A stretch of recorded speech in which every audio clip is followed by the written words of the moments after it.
paham-paham radikal, terutama yang mengatasnamakan Islam, semuanya mengharamkan Pancasila. Mau bicara yang mana? Mau berbicara tentang Wahabi Salafi, saya pastikan mereka mengharamkan Pancasila. Kalau di sini ada penganut Wahabi Salafi tapi pegawai negeri, mereka karena masih berpura-pura. Karena mereka masih makan dari Pancasila, tapi sebenarnya dalam hatinya mengharamkan Pancasila. Digaji Pancasila. Banyak Pak yang berpura-pura dan bahkan menurut saya hipokrit. Mengharamkan bank, tapi gajinya disalurkan lewat bank. Ideologi-ideologi radikal transnasional termasuk Hizbut Tahrir, Ikhwanul Muslimin, kelompok-kelompok yang ingin menunggangi agama untuk merubuhkan negara ini, ketika mereka masuk pertama ke Indonesia, dia langsung membuat fatwa Pancasila haram. Setelah itu muncul Pak perintilan-perintilan, musik haram, wayang haram, ini terus bank konvensional haram.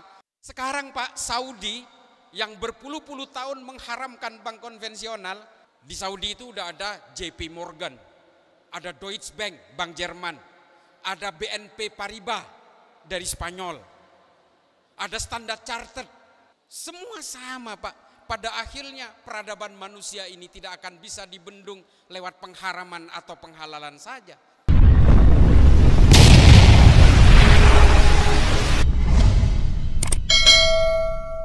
Bapak Ibu sekalian, paham-paham yang mengatasnamakan agama, terutama yang mengatasnamakan Islam, paham-paham radikal, nih tolong catat, paham-paham radikal semuanya mengharamkan Pancasila.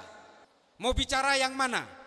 Mau berbicara tentang Wahabi Salafi, saya pastikan mereka mengharamkan Pancasila. Di sini kalau ada yang berpaham Wahabi Salafi, pasti mengharamkan Pancasila. Mengapa? Karena Pancasila dianggap aturan buatan manusia. Ini postulat dasarnya. Kalau mereka hari ini belum secara tegas mengharamkan Pancasila, mereka masih berpura-pura, Pak. Kalau di sini ada penganut Wahabi Salafi tapi pegawai negeri, mereka karena masih berpura-pura.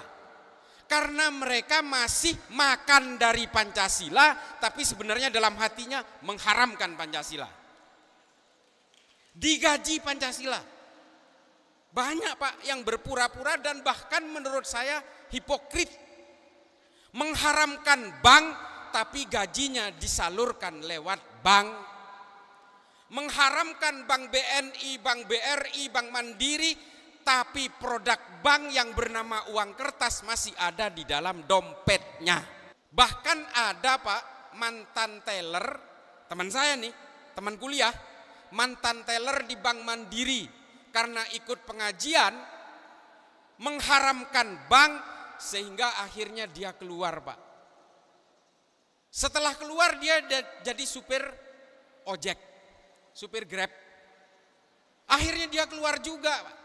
Ternyata menjadi supir ojek online itu ada GoPay, ada bank juga di situ. Keluar lagi. Akhirnya dia Pak jualan Habbatus Saudah, obat yang dari Arab. Dia nggak tahu Pak. Habbatus Saudah itu diimpor ke Indonesia berdasarkan letter of credit dari Bank Indonesia. Haram juga seharusnya. Nih, uang kertas, siapa yang punya uang kertas? Konsep fikih itu adalah tabiun. Kalau di hulunya haram, hilirnya haram. Itu jelas konsep fikihnya, Pak. Kalau sampean itu mengharamkan bank, seharusnya sampean uang kertas itu juga haram. Karena itu adalah produk bank. Jelas kok tulisannya. Bank Indonesia, gubernurnya pun tanda tangan Pak, gubernur BI. Artinya uang kertas itu seharusnya haram. Lah gimana caranya, gimana ceritanya sampean mengharamkan bank, tapi produk banknya dipakai tiap hari untuk beli makanan, untuk dimakan makanan itu. Analoginya begini Pak, bir itu haram, bir, bir bintang kayak angker bir, Heineken dan seterusnya. Itu haram, jelas. Itu di Al-Quran jelas, khamr, haram. Jadi tukang parkir di pabrik bir kira-kira haram nggak? Jadi tukang parkir di pabrik bir haram nggak? Haram, Mbak. Karena sampean ikut serta memfasilitasi karyawan pabrik bir yang memproduksi bir, yang memproduksi barang haram, maka penghasilan sampean meskipun dari tukang parkir itu haram. Ini yang disebut dengan tabiut tabiun. Dari hulu ke hilir, turun-temurun terus akan menjadi haram. Buka warung nasi di kantin pabrik bir haram nggak? Jualan nasi di kantin pabrik bir haram nggak? Haram, Pak. Karena sampean ikut memfasilitasi pembuatan barang haram. Haram, Pak. Nah, kalau sampean mengharamkan bank, sampean naik haji itu jalan kaki aja. Pesawat maskapai penerbangan itu 100% itu dicicil lewat bank, Pak. Nggak ada yang maskapai beli lunasin. Maka naik pesawat pun haram. Gaji pegawai negeri ini semua melalui kelindan bank semua. Bangunan ini bank semua yang terlibat. Haram sampean duduk di dalam ruangan ini. Maka kemudian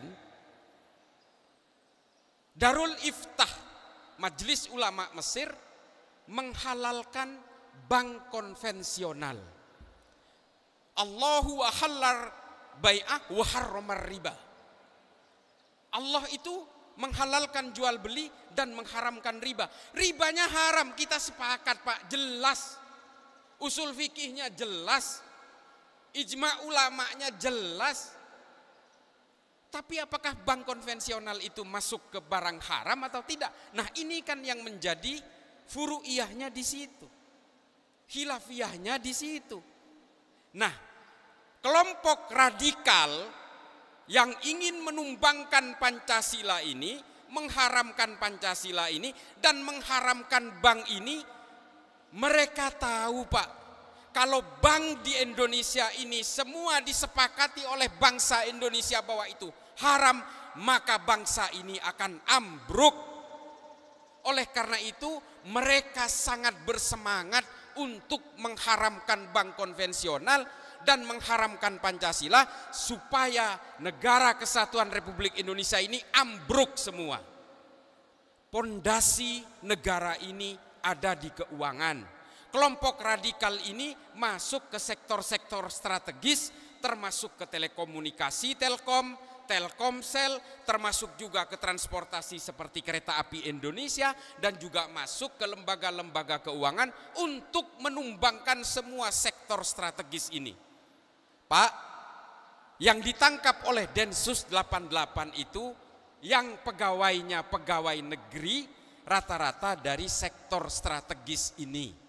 Termasuk sampean semua yang bertanggung jawab terhadap pengelolaan daerah, camat, dan seterusnya beserta seluruh perangkatnya, ini juga menjadi sasaran utama, Pak.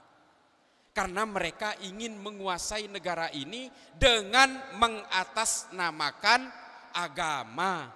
Apapun kalau mengatasnamakan agama akan mudah orang itu untuk dihipnotis, Pak.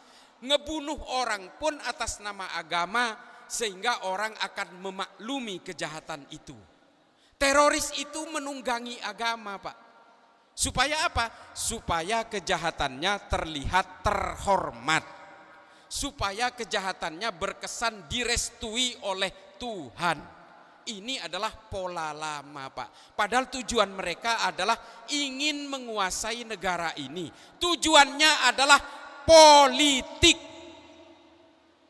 Makanya nggak heran kalau kemudian orang-orang yang mengharamkan Pancasila ini akan menyuarakan tegaknya khilafah, tegaknya daulah khilafah, karena memang mereka tujuannya itu politik.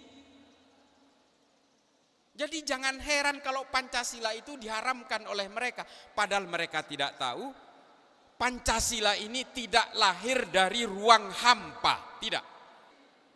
Ketika Pancasila ini lahir dirumuskan oleh Bung Karno dari ND, Flores sana. Lalu kemudian dilemparkan ke forum oleh Bung Karno bahwa ini adalah falsafah dasar negara kita.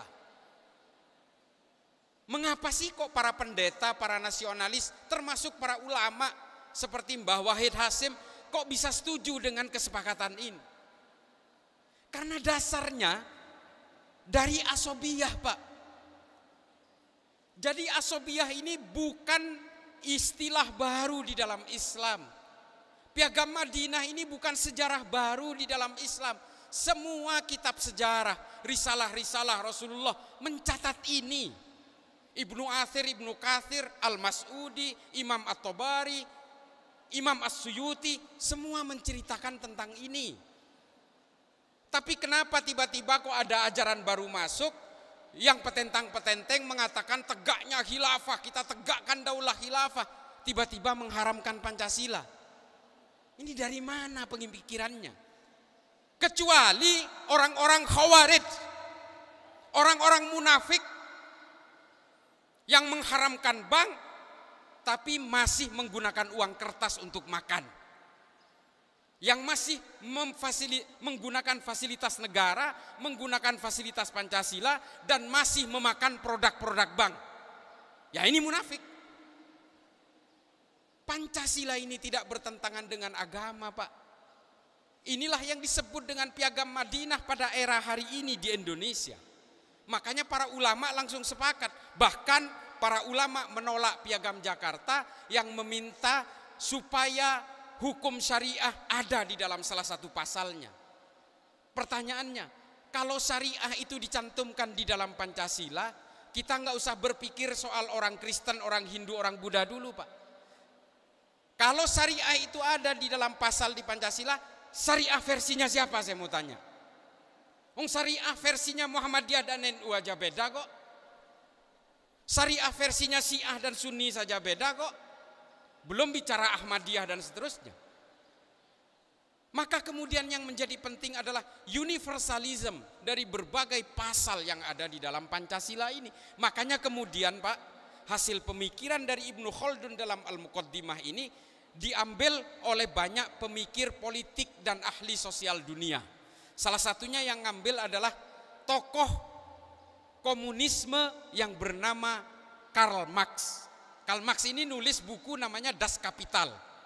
Kutipan yang diambil teori ekonomi tentang aliran modal dari pusat ke bawah yang sifatnya desentralisasi dan sentralisasi ekonomi itu diambil dari pemikirannya Ibnu Khaldun.